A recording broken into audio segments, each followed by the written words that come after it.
Hello and welcome to the I3 lecture series, hosted by the Masters in Digital Photography program at the School of Visual Arts. We are thrilled to have photographer Brian Lowe as tonight's guest speaker.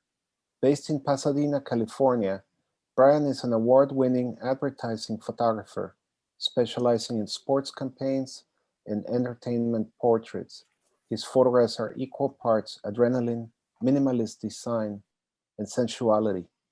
He is best known for the way he is able to capture intense moments of extreme energy with great precision, while simultaneously balancing the strength and power of the subject with a delicate sense of intimacy. Clients include Showtime, HBO, ESPN, Apple Music, Red Bull, Sports Illustrated, Billboard, People Magazine, Disney Records, and Warner Bros. Awards include 2020 PDN Photo Annual winner commercial, 2019 PDN winner Adrenaline Competition, 2018 PDN Photo Annual winner Sports, 3 consecutive years, 2014 International Content Advertising Image of the Year. Please help me welcome Brian Lowe to our lecture series. Thank you, everyone. Thanks for having me. Thanks, SVA, and Jaime. Thanks so much for inviting me to be here. I really appreciate it. And all the up and coming photographers out there. It's so cool to talk to you, and thanks for being here and listening. And I look forward to anything you'd like to ask me afterwards. Almost anything. Anyways, I guess we'll get started into talk about my commercial work and my my personal work that turned into commercial work, how I got started, and I guess the all overview of my career. I guess we can start with a quick overview of like why I got into photography. I got into photography to make money.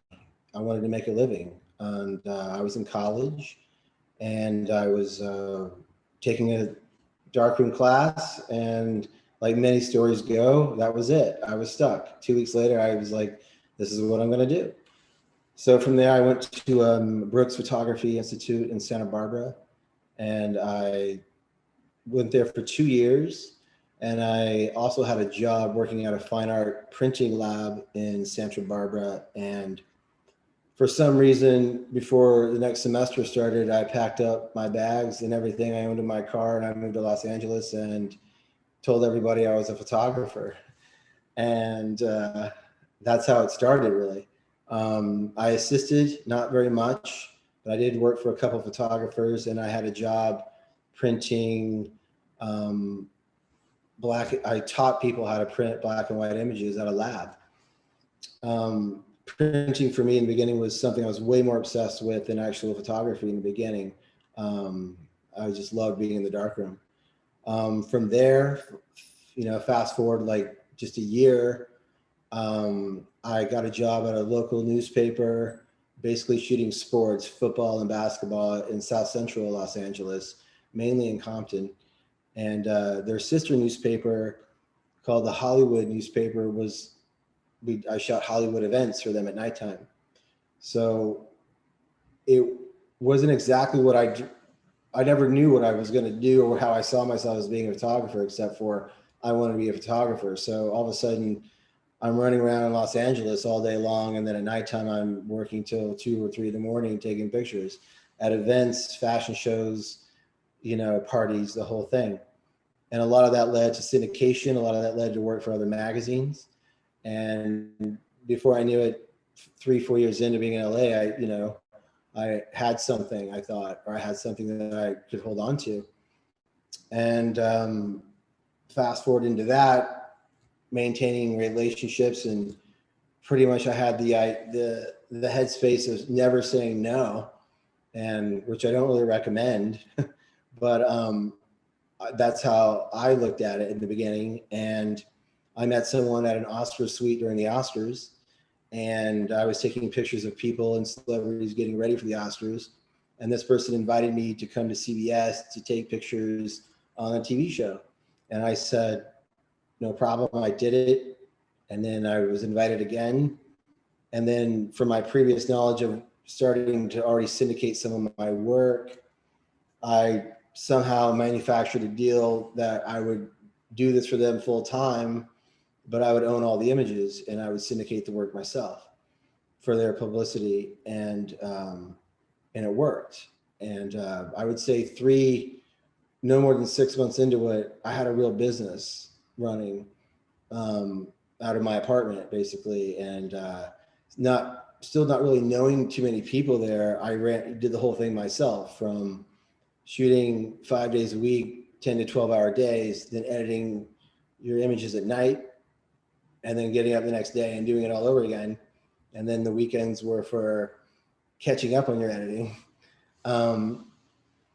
So, and through that, I learned how to become more of a portrait photographer.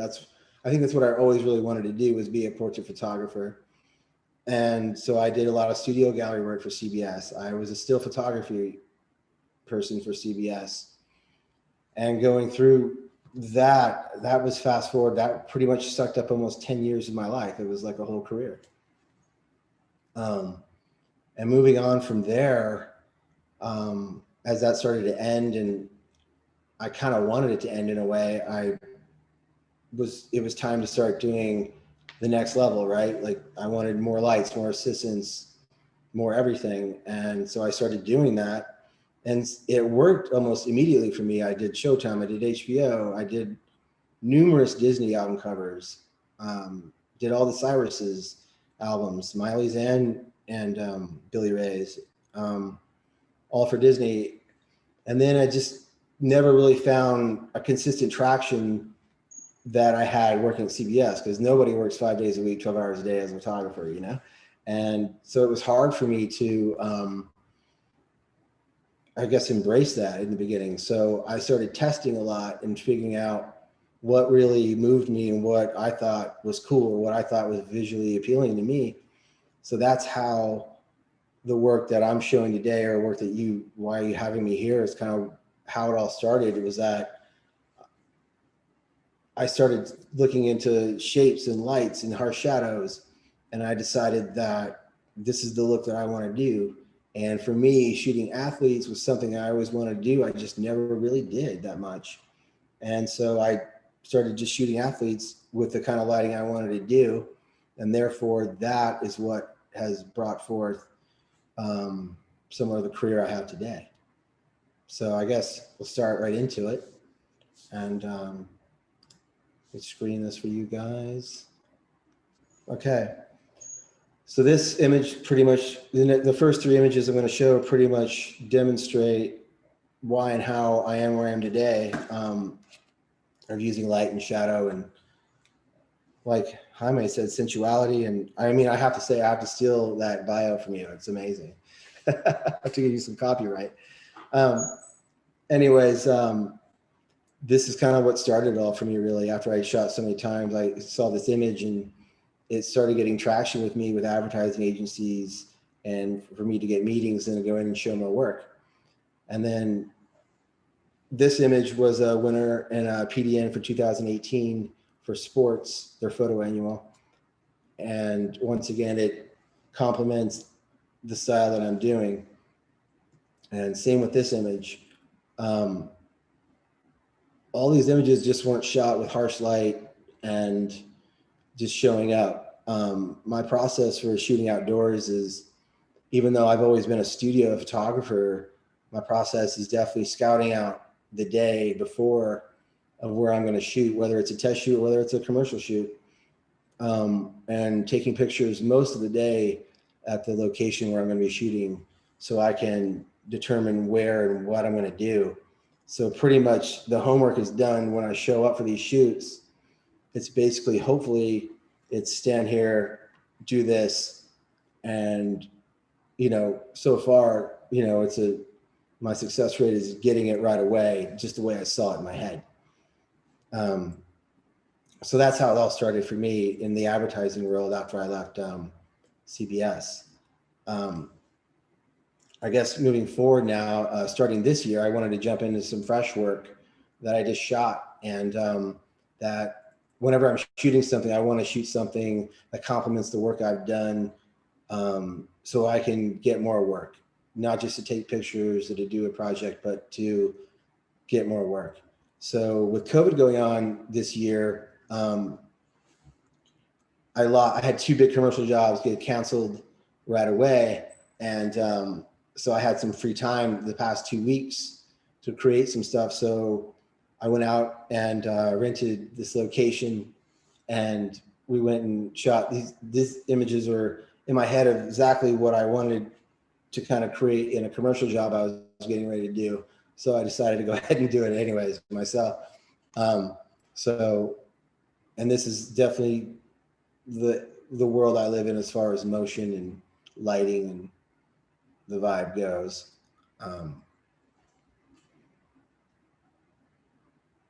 As you can see, I feel like it looks like some of the same images that I was shooting 2 years ago in a way, but still complements it.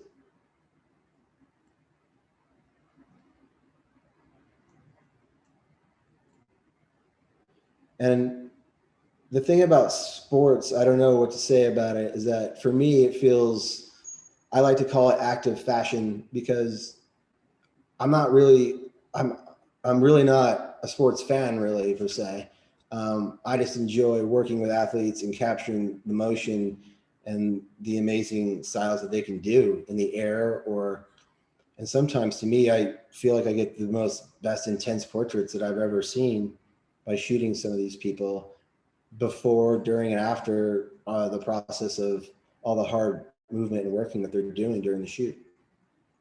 So once again, because of the 2 shoots that were canceled, after I did that first shoot, I didn't mean for it to be basketball really related. It was just a cool location.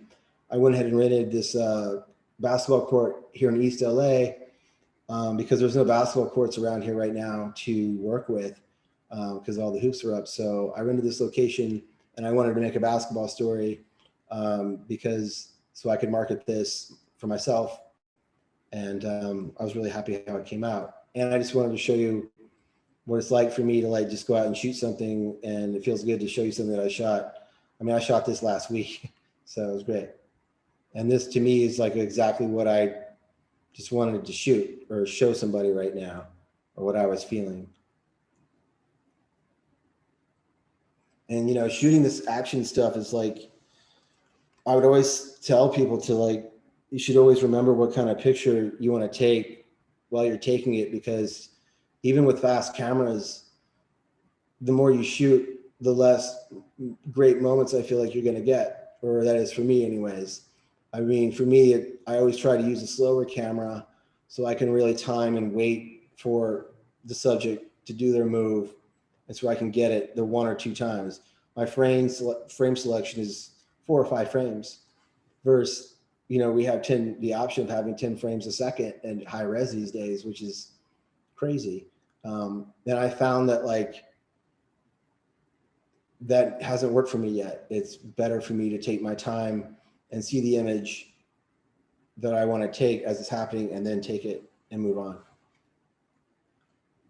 And also, you need to be that way, because even if this is like an athlete or a model or a celebrity, either way, you're only going to get 2 chances to like, at their best, to get it right. You're not going to sit around and try it and try it and try it again. So it's always best to remember your vision and how you want to take it and try and get it done in the first or second take. Third take, I don't think so. I don't know. I also wanted a lot of portraits out of this. This is probably my favorite picture that I took in the series. Just the contrast of light and the color grading I really loved.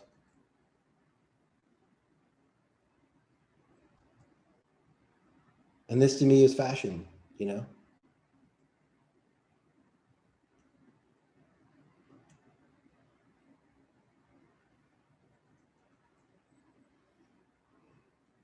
This is really harsh but cool light. So that was that shoot. It was fun to do. So moving on to sort of more commercial work. This is a shoot I did this time last year, actually, for a swim apparel brand for an advertisement. And this one, like Jaime said, this one just won the photo annual for commercial work that just came out in November. So I shot this and was really happy with it, and it was great to relive this moment just a year later. It's always great to win an award, so it was really cool. Once again, prep. I didn't scout the location because I lit this, but the hardest part about the shoot was getting a backdrop that could repel water and not show so many sheens of light to where it ruined the photograph. So for days I spent, I think I shot 6 or 7 different backdrops with water on them and products on them at my house before I did the shoot. Talking to the creative team and everybody's, oh, we have it, it's going to be fine. And I was like, I don't think it's going to be fine. So I felt really good about walking in and giving this to the set designer, and we set it up, and immediately it was like, oh yeah, this is it. So your research never ends, no matter what, if it's a product or whatever you're shooting, So and my lighting was set, so it was great to work with a great synchronized swimmer like this, and the lighting was set. So I accomplished this whole ad campaign within an hour. And in all my shoots, I'll always implement black and white, whether the client wants it or not. I'll do it in my edit later and then give it to them. And a lot of times they're really glad I did it. Sometimes it doesn't matter to them. But for me, black and white will always be a strong part of a series of photographs that I take, for now anyways. And moving on towards where I was talking about. This kind of studio lighting is the lighting I love to do. This is just a small softbox, feathered in. And I love studio lighting, and it's always amazing to see what one light can do. Moving on to another shoot. This is a virtual reality campaign I shot last year to get people to work out at home more, which they might have hit that right on the button. I think this is a lot more intensive with studio lighting. For me, this is ideal. I feel like if I can grab motion like this and make it look and feel more like a portrait because of the quality of the lighting, then I feel really good about it. So this, to me, capturing a moment like this and still having the focus and depth of field without showing any motion feels really good.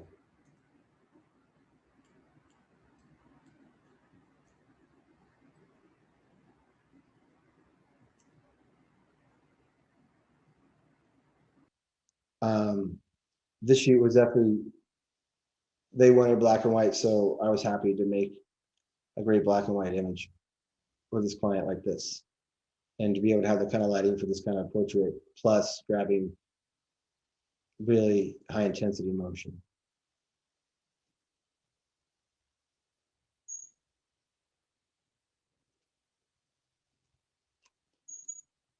Still with lighting and studio environment, this was another swim apparel shoot, and I have to say, like, I show up for this shoot and I've already scouted a location that had a beautiful skylight, and we were going to shoot at the time of day when the light was coming through, ideally.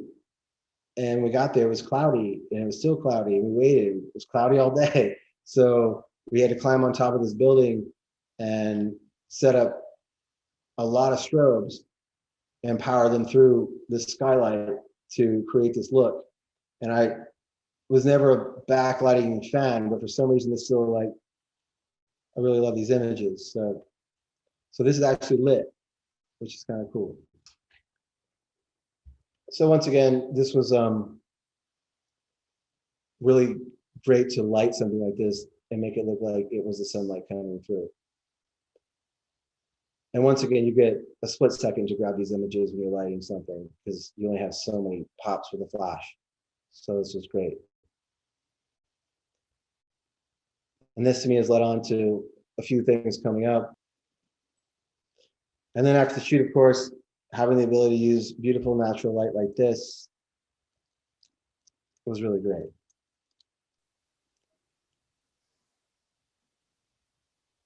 So anyways, this was some of my great swim campaign stuff that I really liked shooting.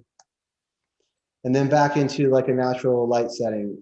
This is for a USC dive team that I shot a little while back. And once again, when I'm shooting outside, I always take the day to go look at the light and see how I'm going to shoot it, because there was a time when they wanted me to shoot all these athletes and it didn't work for me. So we had to really push them into a slot to where they were going to do their thing for me. For, you know, I had like maybe 45 minutes to work with these people, and there was so much to capture, and the client didn't totally understand like how it was going to be super flat for me if I just shot in the middle of the day. So, you know, these are the hurdles that we all hear about when we talk about while we're shooting. So, so anyways, I was really happy with how I could use the natural light in this situation. And a lot of these I chose weren't the take, because I didn't really want to show the actual form of the diver in a way, not that I don't respect it. I just wanted to show more of the power of them before and after they were doing something. And the diving coach was like, what do you know, I don't think you're shooting like when they're in their peak moment. And I was like, you're right, I'm not. And, but anyways, this to me definitely described them stronger and better than actually them just floating in the air in a way.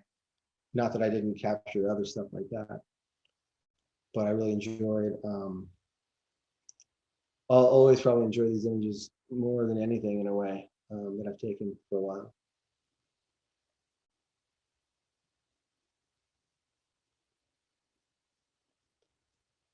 And I'm going to be doing something with them soon this year, which I'm really excited about. So hopefully we'll all get to stay together.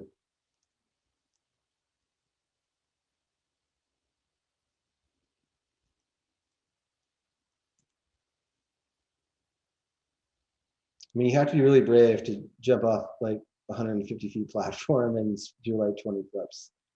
Shot so many athletes, but I have so much respect for these athletes. So amazing.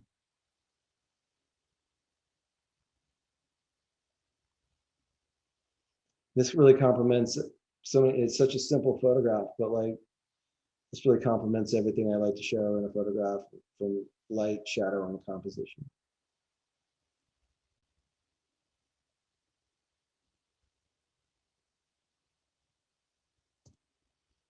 Cool. So there's those, a lot of my active and commercial work.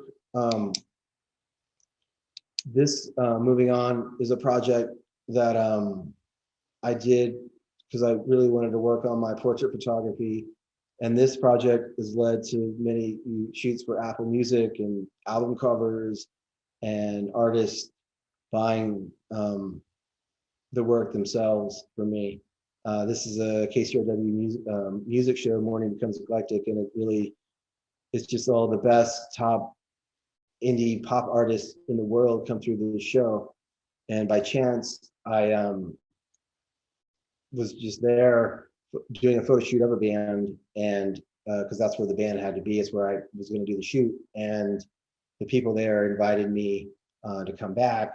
And I think I've been going back there for over 3.5 years. I haven't been back this past year due to COVID, but this is a great project. I've had an art show of this work, and I only selected a few images of it, but it's definitely something that I feel really great about. This is Laura Marling. I'm going to call out names because sometimes you don't know the face, and all these artists are award-winning artists and in their own right and very successful. And anyways, really cool. This is St. Vincent, really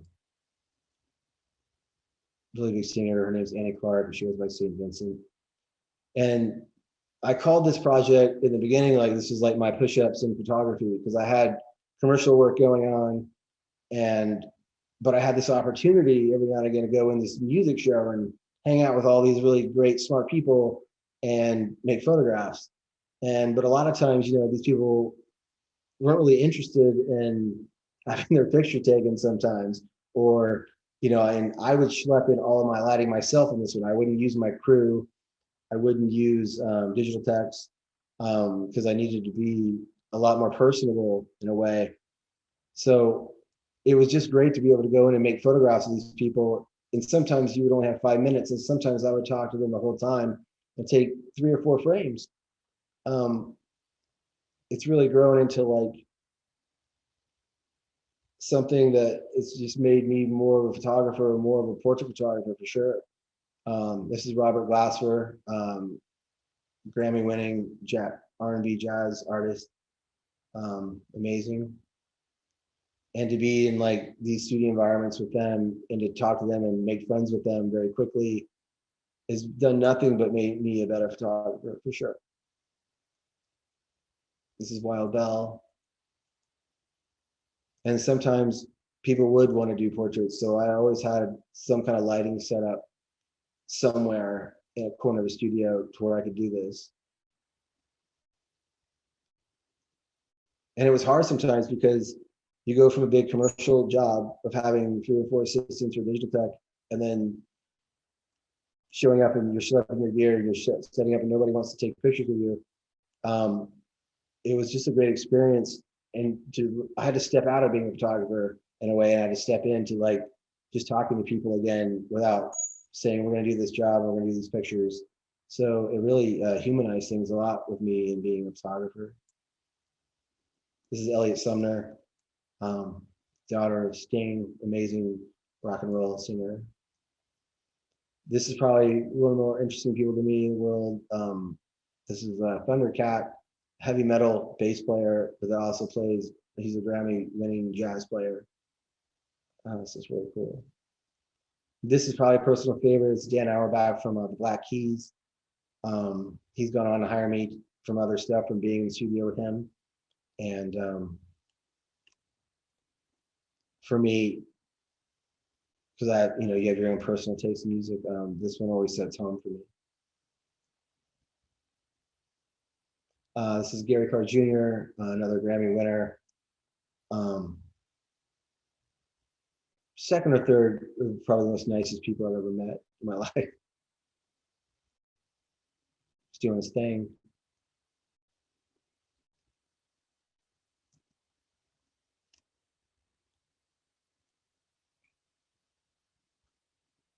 Perry Farrell. Like I said, it's great to be around icons in the world, not just the music world, but I feel like a lot of these people are just icons in the world. Fantagram, personal favorite. It's really cool. This is Queens of Stone Age, Josh Homme, one of the biggest music producers.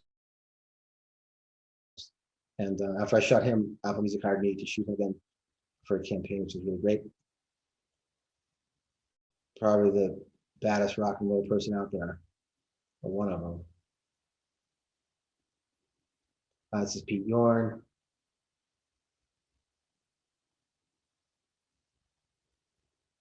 A personal choice.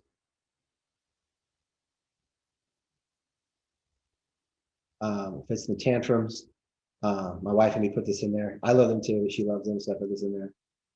And being in these moments, like I've never been kind of a documentary like photographer really, so hanging out with these people and being backstage or whatever before they play a show is always something that I never really did. So it's a fun thing to do to implement it into this project. This is singer-songwriter Jade Bird.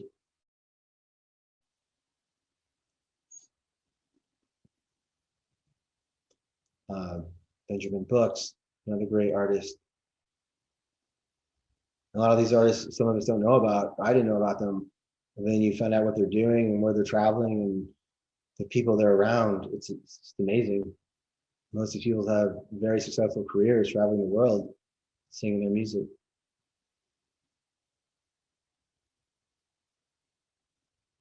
This is Alt J, probably, definitely everyone in the world I feel like knows them now.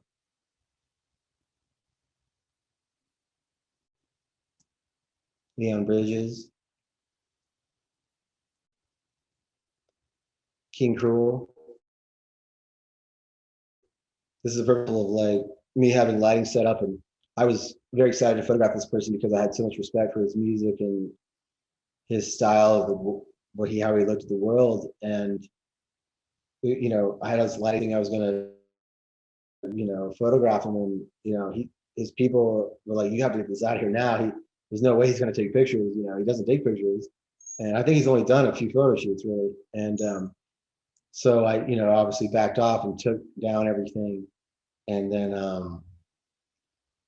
when he was walking out, you know, he was kind enough minutes, and I forgot what I said to him, but I said something that he just really listened, and he gave me some of the best looks I've ever gotten from somebody. So it's a memorable shoot. This is Naya, like a soul R&B singer. Probably the most nicest man I've ever met is Tom. We're doing a project right now together, and I've never met anybody just more gracious and more calm, and just gives you everything he's got right away. He gave me more than I deserved. So what a great person. Jack White.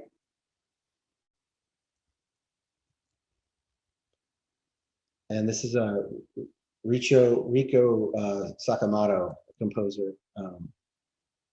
I don't know if I said his first name right. And he is, hands down, I think one of the greatest living composers of what people are saying right now about him. It's incredible. Hozier, an amazing story. If you don't know about him, you should look it up. And Yuna.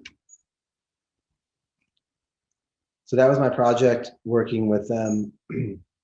And like I said, this is just like a kind of a like 30% of like the whole book I've done with them.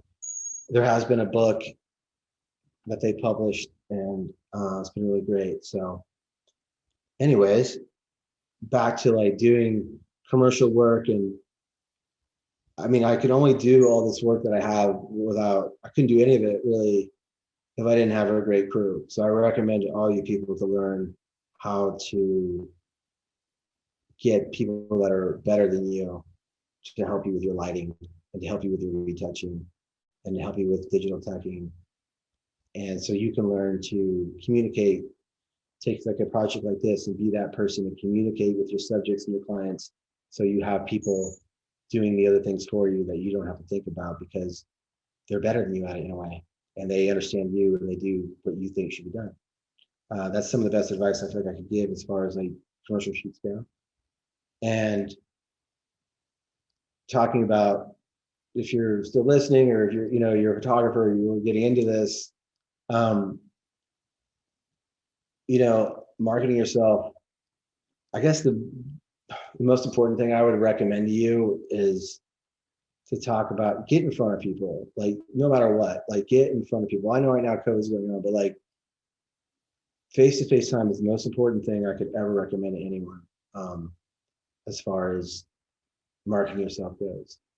And before that, I recommend a year of research of who you want to market to and who you want to get in front of. You should always know your audience. You should always know who you're trying to talk to.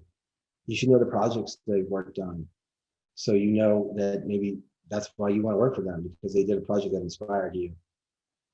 And key thing is, maybe you don't love your work, but make your body of work that's consistent with your whole body of work, that where all that gels together. If you can do that and still be inspired with it, then you'll be successful. The rest in front of you, what's left is just hard work. So I could answer any kind of other questions you want to ask me. And yeah, these are the images that I have to show. Wow, fantastic. Brian, what an incredible tour of your, you know, your roots and how you've come along.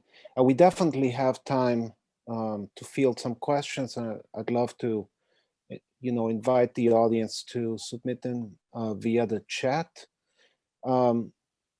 Personally, you know, I'm really curious. You talked about researching locations and planning ahead for lighting, but do you also do some kind of research on the athletes that you're going to be collaborating with, and what does that look like for you?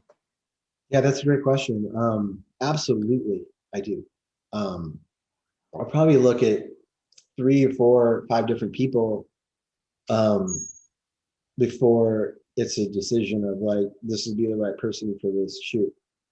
Um, Sometimes, most of the time, I'll go through like a sports agency um, and give me the options. But most of the time, I can go through the website and I can see immediately, for some reason, it's instinct. It's instinct, you know, of that's who I want for the shoot. That's who I want for the shoot. I mean, big side note for, the younger photographers. I mean, your portfolio is so important by who you shoot, and not because maybe a celebrity or anything like that, of who you chose to shoot because of the style of that person. Um, that's so important. I mean, basically, I think if you want to like look like a good photographer, go take pictures of pretty people. You know, I mean, if you want to do a fast track, um, maybe you should do that really fast because it will help your portfolio. But yeah, no, I do think I just trust my instincts. One of the only thing I know I have and that I have to rely on is my personal taste.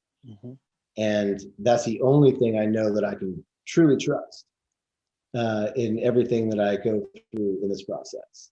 So, And in a progression of things, would you say that your first step is to find the talent and then do the location and then do the lighting, or no, how would you prioritize that?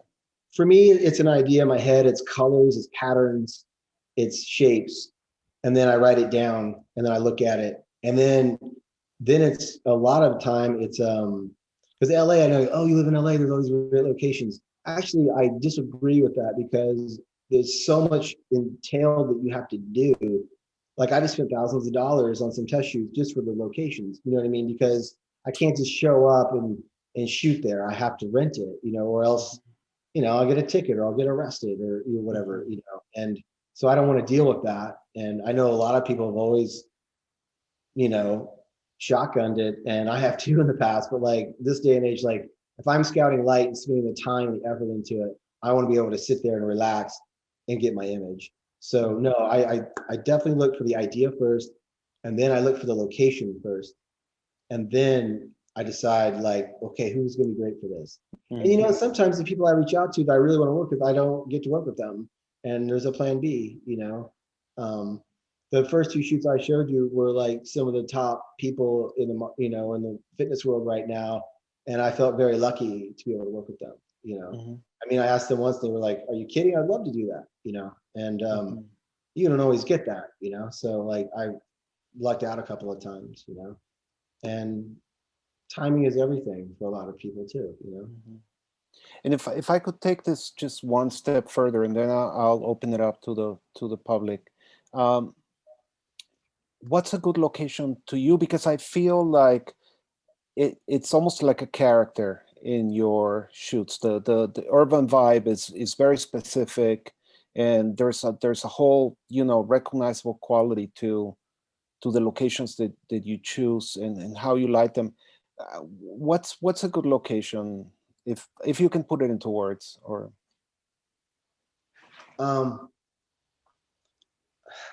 That's a really great question. It's so great. What's a good location to me? A location to me is definitely a color palette. For sure. If there's a color palette and if there's a certain balance of light that shows up it's something that I would create in a studio, that, oh wow, but look at that. I mean, I really can't create that in the studio. I could, but look at that. That's so natural. It's so beautiful. That with a color palette, I think, are the first places to look for, you know. Because like just trying to shoot, say you say urban, just trying to shoot in the city per se or run around, that's very difficult to find that vibe I'm talking about unless you really search it out and spend time at it. All right. Prep is everything. Well, thank you for the answer. I love the answer. A good location for me is a color palette. I mean, it's just true to your work, and really just so original to think about it that way. I have a question from Finn Kirkpatrick, and it reads, your portrait series is really beautiful. Can you talk about the lighting used in maybe Leon Bridges or King Cruel? Are you using gels, softbox? Right. Okay. Leon Bridges was one light phototech above, feathered in. If you can hold your arm out and touch the front of the light, that would probably be the best tip I could ever give anyone for a one light portrait. Just a nice feather. Never use the light, just use a section of the light that you're trying to use. And King Cruel, no, there was a pink bounce coming in and he had red hair where we stopped to do the picture, but it was a natural light shot and I toned it that way. Here's a question from our department chair, Tom Ash, saying, thanks, Brian. You've expressed the importance of building a talented team. Could you expand on this? How should students approach photographers to assist for them? Or how do you like to be approached by other young photographers to assist? I'm sorry, could you just repeat it a little slower? It was breaking up as you were talking to me. Yeah, so here it goes again. It says, you've expressed the importance of building a talented team. Could you expand on this? How should students approach photographers to assist for them? I think, well, I mean, if you're in a class, right, like you have so much opportunity to bond with your fellow classmates. So the more love you give, the more love you get, in a way. I would say, as a student, you know. And then if you're a student and you're looking to really get in the business and you're not shooting a lot, the only thing I didn't do this, but because I wasn't a big assistant, I started shooting right away, but go to one of these rental houses and start. They'll hire you if you get in there, and they will let you start doing stuff. Then you become a grip. The next thing you know, within 6 months, you're going to know every piece in that studio and what it does. And you're going to know every top assistant that makes $1,500 a day to $1,000 a day to $500 a day. You're going to meet those assistants, and you'll find a way to make friends with them, and you will learn more in the business in 6 months of doing that than you will, you know, just out there trying to take pictures in a way. I recommend that, going to a studio and talking to some professional assistants.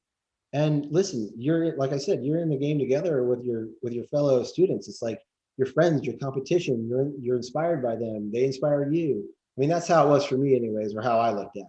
You know, like I remember in Brooks, you know, like you had a project, the other 3 people in your class helped you, and then you helped them. The only thing is with that is like, you really want to try and always work with someone that knows more than you. So, yeah. But within that group, there's always like more of the creative director side. There's always the person that's like can handle the grit better than you can, or the other people can. You know what I mean? So learn how to delegate and learn people's strengths and weaknesses that you're using, regardless of how good or bad they may be, or not bad, but how lack of experience they may have, you know? Mm-hmm. Here's a question. It just says iPhone. I don't know who that person might be, but here's the question. What tools, techniques do you use to get yourself and your work out there? Do you have any recommendations for someone starting out on how to get noticed? And I think you kind of covered this to a certain extent towards the end of your presentation, but if you don't mind expanding on it.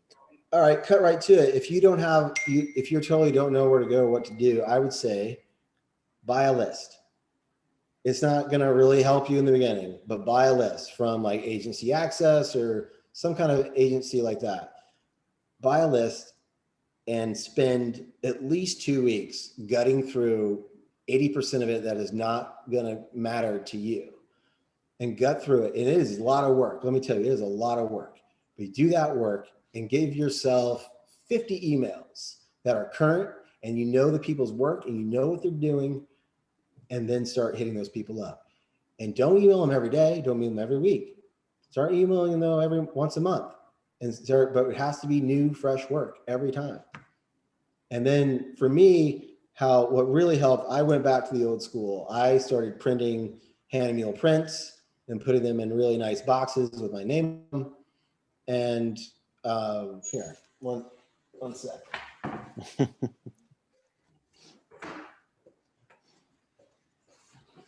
I would do this, put a 5x print in this, and send them out. I would do 5 prints in a box, and I would send them out to, say, like 300 people, is what I did last year. But that costs thousands of dollars to do something like that. But you can spend a couple $100 and buy the list I'm talking about to give yourself, and you're going to have so many more emails in there that I'm telling you to get, but I'm telling you, don't do that. Make yourself 50, if you can, emails out of there that are current and that are really what you want to do.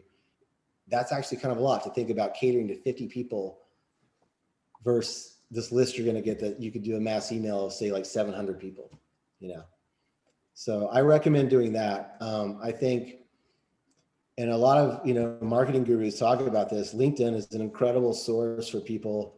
I didn't show the work, but I did a Citibank campaign, shot it in New York, and it all stemmed from me just seeing this art producer pop up on my LinkedIn, and I messaged her, and then I got her email, and then I sent her prints. And a year later, I was shooting the New York Mets ad campaign. And, like, that doesn't happen very often, but like, it does happen. And so I would recommend, if you want to be resourceful and you're a student, you don't want to spend a lot of money, buy a list, do LinkedIn, make your Behance page amazing. And a little things that I didn't know if I wanted to tell other people, but like, I've been talking to the photographers about this. Like, are you serious? I'm like, they're like, how did you get that job? And I'm like, I took an ad out on Pinterest, literally spent $10 on Pinterest to tag my photos that I put on Behance. And lo and behold, ad companies are like seeing it in their searches. And it was a very easy thing to do. You just on Pinterest. And I, like I said, like, I've always kind of been I'm going to send you prints, and hopefully I can meet with you and take you out to lunch. That's always been my approach. But these other little things I just talked about, especially right now in this next 6 months for sure, are the way to go as far as I'm concerned. And the bottom line too is that you got to create work, You got to do all these things I'm talking about, the research, everything, and create work all the time. It's a 12-hour day job at least, if you really want to do it. Wow.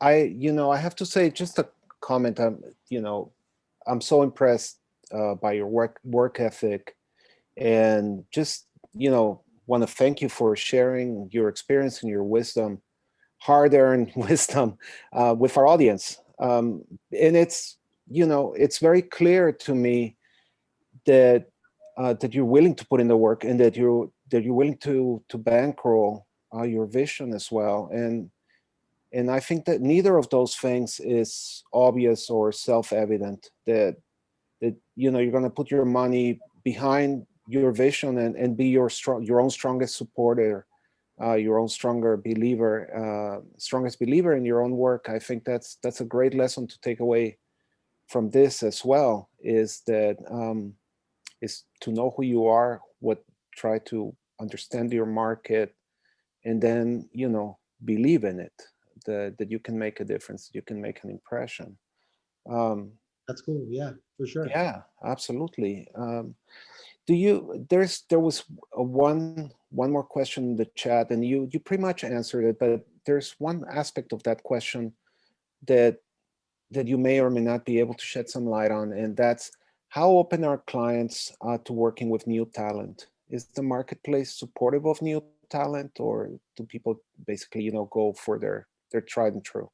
I mean, I think from an editorial standpoint, absolutely 100%, 100,000%.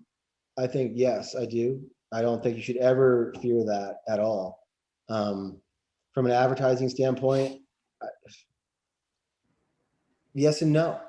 I mean, do I think, I mean, I haven't shot a LeBron James campaign, but like, I think like maybe if you wanted to put your work up and someone's going to like it, maybe you will, you know? I do think like having an agent, I have an agent, handle all my negotiations and for ad shoots. Having an agent, having you've already met with these art producers or art directors, obviously, I think is a very key thing to do. And it's just part of, it's like your golf game or surfing life. It's something you'll do your whole life. It's something that you have to do. You got to keep doing it. Once a year I go to Chicago, I go to New York twice a year, I go to San Francisco once a year to show my book. Obviously I didn't do it this year, or this past year, but those are the things you have to do to build it. But back to your question, no, I mean, I think there's a little, like, I wouldn't plan on, getting a giant campaign right off the bat, but it has happened. So, it has happened. But I think for consistency, no, I think it's a building process like anything. Mm-hmm. I'm also, I wanted to ask you specifically about portraiture, and just listening to you talk about the portraits that you showed, it was very clear to me that you're truly curious about the people you have in front of you, and kind of fascinated by what they're able to do, and how they make their mark in the world. So I'm sure that's part of your success in making these powerful portraits. But is there anything else you'd like to add in terms of how you prepare for a portrait? What you think makes a portrait successful or compelling? Yeah, thanks. I've tried different ways and ideas sometimes because I really have always wanted, you look back at like Albert Watson or, Annie Leibovitz and Pamela Hansen, even the fashion photographer, like her portraits, I mean, it was incredible. Mm-hmm. There was a time when I was like, research. The key thing is research, not that you're going to use that research. I don't recommend using it at all. I just recommend knowing it in your head that you know what this person's about. They like fishing, they're like from another state, whatever it may be. They're chess players. And maybe for a second, you can use it for a second, but don't use it. But research. So you feel very comfortable talking to that person, but without actually talking about their points of views, because I feel like then that kind of like kills it a little bit, hey, I heard you like, basketball or whatever. And there's been a few times that I knew that it was going to be like, okay, you're only going to get 5 minutes. And that's every photographer's story right now. And it's true. We only get 5 minutes, the Shameless, maybe I should have showed the Shameless campaign I shot that I won an award for, but that I did a whole campaign in like 45 minutes, you know what I mean? Shooting 3 actors, you know what I mean? And that's no joke. And it's because A, they're the best, they're real top A-list professionals.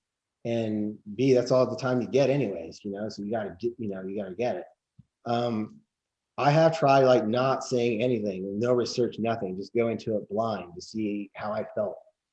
And I will say I didn't like it. I felt unprepared. I felt a little anxiety, that in case like there was a moment of silence, that it was an uncomfortable silence and not just a moment of silence, Mm-hmm. So I think being able to embrace like a comfortable mode of silence and keeping them relaxed, you're going to get a better shot, I feel like, Mm-hmm. Mm-hmm. Yeah. That's a great question, though. Think about that. That's such a great question. I don't have a very good answer. Well, you can always email me later. We can continue this if the spirit moves you. Yeah. By the way, I mean, we'll be sure to pass it on to our students. Yeah, I just absolutely love your work too, my man. It's absolutely great. Your pictures are amazing. Wow. Thank you. That's so nice to hear, and it means a lot coming from you. It's like they have like this technical quality to them that is obvious that you have been doing it for a long time, you know? Like, you look at it and it just has that timeless feel to it. Because I really just recently started looking at your work, and I was, wow, like, it's so technical in a way. And I mean that as the biggest compliment, you know, like, it's just such it's the strong images, you know, and the images themselves are really good, but like the absolute process you're putting into them, I find really cool, like really cool. So I'm glad I got to meet you. Likewise, and I really do appreciate you taking the time to say that. Thank you, thank you. We have a couple more comments here in the chat, and Tom says, I love that you're making prints. I'm sure it's very well received by your clients as well to get those beautifully crafted promos. Guy Doherty, sorry? You don't know. I mean, you don't know. You have to assume that maybe like 98% of them are going to go in the trash, maybe, you know? So that's the thing. You know, I will say one more thing to you photographers out there. Just because you send an email of your best work or a marketing campaign, email blast, or you sent prints, don't expect or get upset that no one responded to you and said, oh, it's such great, or thanks so much for sending. That's not your goal. Your goal is for them to remember those images, and they bookmark your name or your website, or they kept a print somewhere on a wall. Mm-hmm. And you know what I mean? So like, you should follow up with them. And if they don't respond to a follow-up, you know, people are busy, but it doesn't mean that they didn't see it and they didn't look at it and they don't remember your name. So I would say that no matter, because, you know, you put a lot of work into this and you put it out there, and if you don't hear anything back, it's easy to kind of feel defeated, or it's easy to feel, you know, destructive about your work. And that's not true. It doesn't mean it wasn't looked at. It doesn't mean that it wasn't liked. I hope you can remember that, because it's something that everyone should remind themselves of in a way, I feel like, in many ways, for sure. Absolutely. I couldn't agree more. Sometimes you walk into a meeting and somebody has that promo tacked up somewhere in their office and they don't even know it, but you see it, and that's nice. Well, yeah, there was a story on a big art producer at Droga 5 in New York, and I was like looking at it and I'm like, wow, he's got one picture up on his wall. That's my picture. You know, I was like, that's my picture.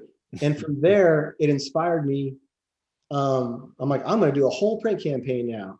2 weeks later, I was like, you know, printing like crazy and sending out boxes because it inspired me to see it.